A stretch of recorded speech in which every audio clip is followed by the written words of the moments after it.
Programme शुरू कीजिए। वो देर कर रहा था, अभी तो थालिए का झंझट चल रहा है। हम कहे शुरू करो कर्पूर गरम। हमरे डर से एक बार शुरू कर दी, कर्पूर गरम करुणावतारम संसार सारम। हम सोचा कि आरती हम आज तक किया नहीं, चला फंस गए आरती करने के लिए, तो जरा ठीक से करें।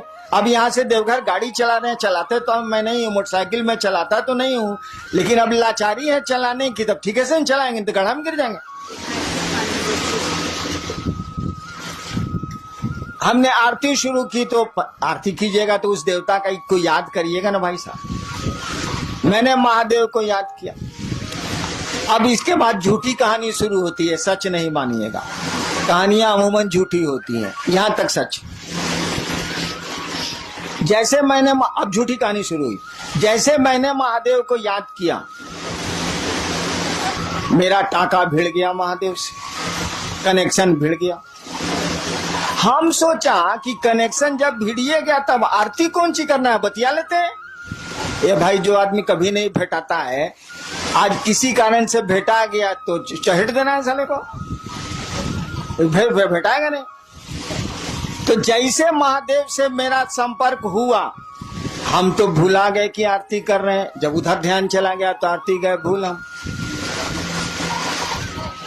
महादेव से हमने कहा कि सुनिए, जो कहां से सुनाते हैं कहानी झूठी है।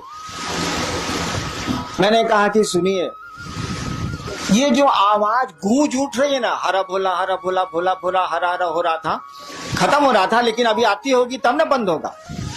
हमने कहा ये गूंज जो उठ रही है ना, यह पूरी दुनिया में उठ जाती, आप ऐसी दया करते। फिर हम सोचा, तुरंत सोच लिया कि साला हम मर जाएंगे तब होगा, बड़ी दिन लगेगा। हम तुरंत कहा कि और मैं इसका साक्षी रहूं, मैंने गवाह रहूं और मैं इसका साक्षी रहूं। कि महादेव नहीं पूछ सके कि जोड़ दिया है बाद में, मैंने ऐसा इत्मीनान से बोले कि जोड़ा हुआ नहीं लगा। हालांकि बाद में हमको याद आया कि अरे साला इसमें तो 200 साल लग जाएगा, तब हम क्या करेंगे। तो हम तुरंत कहा कि और मैं इसका साक्षी हूं। तू नहीं पकड़ पाए, पकड़ने के लिए 10,000 साल के बाद क्या सोचिएगा, ससुरा पकड़ लेगा, लेकिन उसको फुर्सत यही काम है कि पकड़ते चलेगा।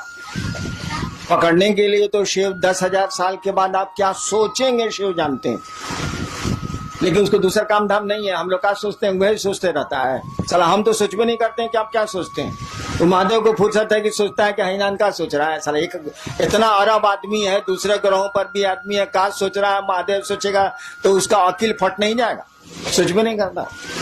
इसीलिए कहा जाता है भोला भोला मने बुड़बक, साले को कुछ पते नहीं। क्या भोला भोला मैंने नहीं कहा जाता कि लड़का बड़ा भोला बहो मौत तंग कर लो नहीं। कौन तरीका है भाई, भोला लड़का का है, उसको छेड़ रहे हैं, चिढ़ा रहे हैं। मैंने बुढ़वा क्या बेचारा सीधा साधा है। सीधा साधा इसीलिए है ना, जानने के लिए तो 10,000 साल के बाद जीवात्मा क्या सोचेगी शिव जानते हैं, लेकिन उसको यही फुर्सत है, ये काम है कि कौन क्या सोच रहा है, कौन चीज पगला नहीं जाएगा वो, इसीलिए कुछ सोचता ही नहीं। इन लोग कहता है भोला है, बुढ़बक है। बुढ़बक नहीं है साला, जितना उसको अकील है साला किसी को अकील नहीं है, लेकिन अकील का इस्तेमाल ही नहीं करता है। स्कूल है, बच्चा पढ़ने नहीं जाता है, तो कहा अकील कहां से आएगा। तो हमने कहा कि देखिए ये गूंज जो उठ रही है ना, पूरी दुनिया में उठ जाए, आप ऐसी दया करिए। तब तक याद पड़ गया कि साला तो 5,000 साल भी लग सकता है। तुरंत हम जोड़ दिया और मैं इसका साक्षी रहूं। महादेव कुछ नहीं बोले, हमको लगा कुछ नहीं बोले तो कुछ नहीं बोले। हमने कहा कि देखिए, हमको लगता है कि आपको दया का दान करने, यही शब्द हमने कहा था, हमको लगता है कि आपको दया का दान करने में थोड़ी दिक्कत, वो बोल नहीं रहे थे, थोड़ी दिक्कत। ऐसा करिए, आप छोड़ दीजिए। मैंने उस महादेव को जो जिससे मेरा संपर्क हुआ था, मैंने कहा, बोल नहीं रहे थे इसीलिए मुझको गुस्सा आता, मुझको गुस्सा जल्दी चढ़ता। हमने कहा हमको लगता है कि आपको थोड़ी दिक्कत है दया का दान करने, आप छोड़ दो, हम कर आप काला दिक्कत लीजिएगा, हम कर लेंगे। इतना देर में आरती तो हो गई माइक पर खत्म, सब लोग अपनी अपनी थाली रख दिए, हमारा आंख बंद है, थाली मेरे हाथ में, सब दिया बुझ गया है, हम खड़े हैं, आंख बंद है मेरी, सब लोग खड़ा है कि साहब आप थाली रखें तब ना, सब दिया तो बुझ गया, थाली रखें तब ना। देवाशीष को हिम्मते नहीं पड़े, मंडल जी को हिम्मते नहीं पड़े, सब दिया बुझा हुआ है, आरती खत्म हो गई है, मैं हाथ में थाल लेके, आंख बंद है मेरी, खड़ा हूं मैं, कोई हिम्मते नहीं करे कोई थलिया हमारे हाथ से लेने का या हमको कहने का।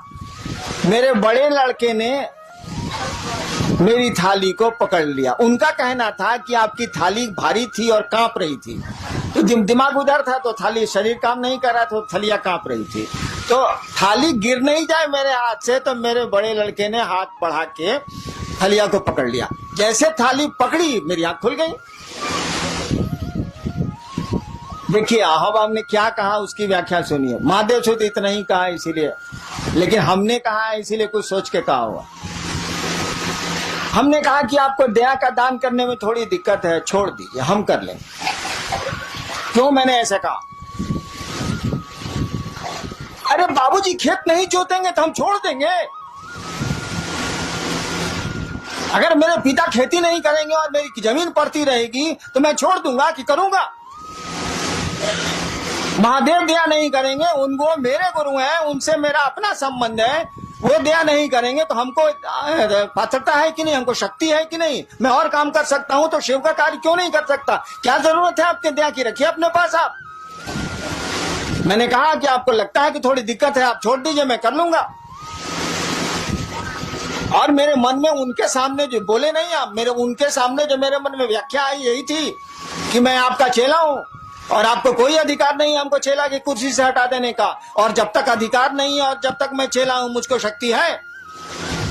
मैं सरकार में ज्वाइंट सेक्रेटरी था, अगर मुख्यमंत्री जी नाराज हो जाए तो क्या हमारा बिगड़ेगा? जो हमको पावर है कानून में वो करेंगे कि नहीं करेंगे? हाँ, हमको नौकरी से निकाल दें, हमको सस्पेंड कर दें, तब खत्म हो जाएंगे हम। लेकिन जब तक उस कुर्सी पर दरोगा है, उसको दरोगा का पावर है, भले 2 मिनट के बाद एसपी साहब हटा दें, जब तक वो कुर्सी पर है उसको कानून में अधिकार मिले हुए हैं। तो आपको भी शिष्य के रूप में अधिकार मिले हुए हैं, आप शिव के शिष्य हैं, आपको भी अधिकार है, अपने अधिकार का प्रयोग करिए। गुरु दया नहीं करेंगे तो काम नहीं होगा। हमने महादेव से कह दिया, सोचिए, छोटी मुंह बड़ी बात, छोटी मुंह बड़ी बात क्या कहिएगा? सारा कोई तुलना ही नहीं हो सकती है शिव से। जो कोई किसी की तुलना कर दे, किसी की, शिव से जो किसी की तुलना कर दे, उससे बड़ा अपराधी तो कोई नहीं हो सकता। कालिदास ने कहा था, शिवम शिवस्य उपमा वा तुलना नास्ति। कालिदास शिव के भक्त थे, कहा था कि शिवस्य उपमा वा तुलना नास्ति। शिव की न कोई उपमा दी जा सकती है, न शिव की तुलना की जा सकती है। लेकिन तब भी सोचिए, हरिनारायण ने क्या कहा? आपको दया लगता है कि आपको दया का दान करने में दिक्कत है, आप छोड़ दीजिए, हम कर लेंगे। आसमान के सामने, सूरज के सामने जुगनू बोल रहा है कि आपको दिक्कत है सूरज जी, तो छोड़ दीजिए, मैं अपने पंखों से उजाला कर लूंगा।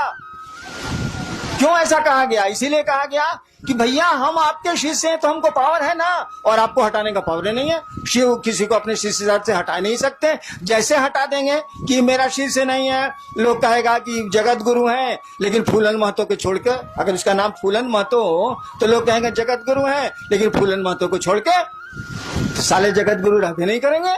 जगत गुरु एको आदमी गया तो जगत गुरु नहीं है वो। इसीलिए किसी को मना कर ही नहीं सकते कि तू मेरा शिष्य नहीं बनेगा या नहीं है, उनको तो मानना ही पड़ेगा। अगर आप कहते हैं कि शिव मेरे गुरु हैं तो शिव को मानना ही पड़ेगा कि आप उनके शिष्य हैं। नहीं कैसे मानेंगे? जिसे कह देंगे नहीं हम नहीं मानते हैं, उस दिन जगत गुरु रहेंगे, लेकिन जगदीश पांडे के छोड़ के 4 साल जगत गुरु रहेंगे कैसे? -1 हो जाएगा, 1 कम हो जाएगा। तो मना नहीं कर सकते, और मना नहीं कर सकते तो हम लोग शिष्य हैं, और शिष्य के रूप में शिष्य की शक्तियां हमको आपको हैं। क्यों नहीं करेंगे महादेव का काम? महादेव को दया नहीं करनी है, मत करें वो। मैंने ऐसा मैं नहीं कहता कि नहीं करें वो, लेकिन उस दिन शिवरात्रि के अष्टजाम में ऐसा ही उनको कहा था। कहने का लहजा थोड़ा सा शरीफ वाला था कि लगता, बोल नहीं रहते इसीलिए बोले थे हम, कि लगता है कि आपको दया का दान करने में थोड़ी दिक्कत है, आप छोड़ दीजिए, हम कर लें। बहुत शराफत से बोले थे। अब सूरज के सामने जुगनू बोल रहा है, उस साले की क्या बिसात है बोलने की, लेकिन बोल तो रहा ही है। तो गुरु दया से ये काम होगा, ये एकदम सच है, इसमें दो मत नहीं है। लेकिन अगर गुरु की दया नहीं भी होती है तो हम आप कमजोर हैं क्या? हम आप गुरु का काम नहीं कर सकते हैं क्या? बाबूजी अगर खेत नहीं जोत रहे हैं तो बेटा छोड़ देगा कि उपज करेगा? वो हल चलाएगा, वो तो करेगा, क्योंकि वह उस बाप का वो बेटा है, इसीलिए करेगा वो। हम लोग उस गुरु के शिष्य हैं, शिव हम लोगों के गुरु हैं, इसीलिए उनका आदेश हम लोग करेंगे। और मैंने कहा जो गुरु का आदेश नहीं करता है वह शिष्य नहीं है। हमने यह भी कहा कि आप नहीं करते हैं तो उस गुरु से कहिए, क्यों नहीं कहते हैं? तो आप तो गुरु से कहिएगा नहीं। जब 1000 आदमी में आप कहते हैं कि बड़े ने गुरु भाता दया करें, दीदी नीलम आनंद दया करें, तब आप महादेव से बाहर में क्या कहते होंगे? हमरे मुंह पर कह रहे हैं कि आप हम पर दया करिए, तो बाहर में आप क्या कहते होंगे समझ में नहीं आता। अरे दया गुरु न करते हैं, दया उनकी संपत्ति है ना, कोई लेके करेगा। चापाकल अगर पानी दे रहा है तो लोहा साला चापाकल का अपने बाबूजी का पानी है? बताइए जरा।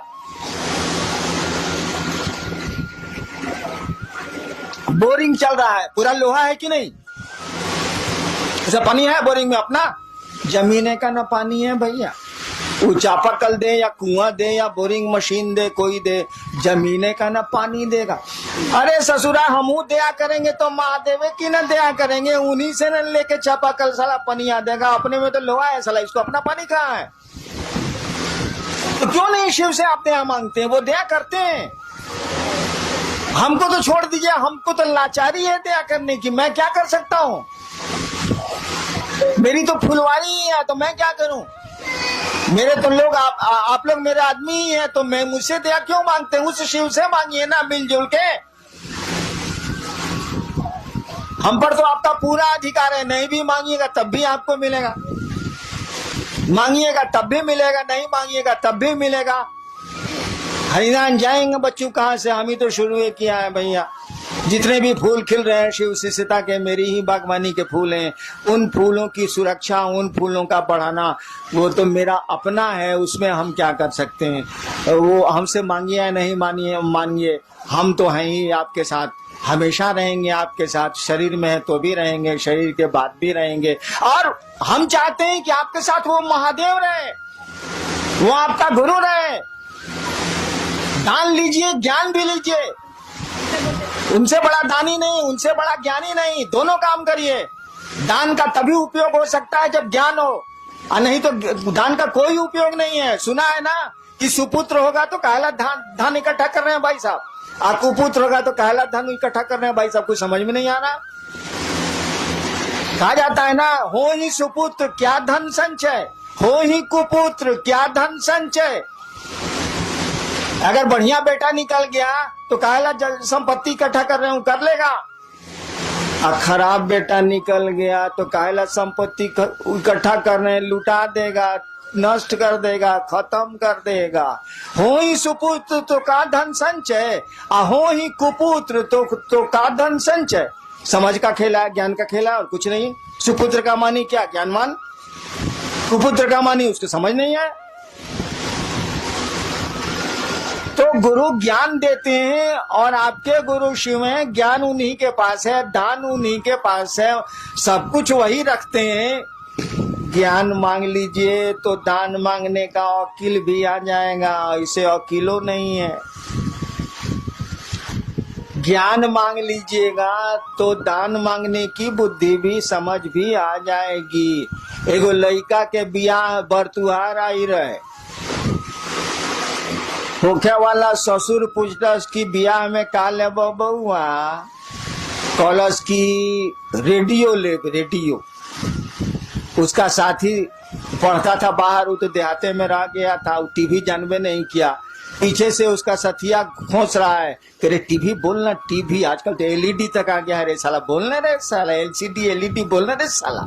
तो साला जान ही नहीं रहा है कि टीवी क्या है, फिर वो बोल रहा है कि जी रेडियो।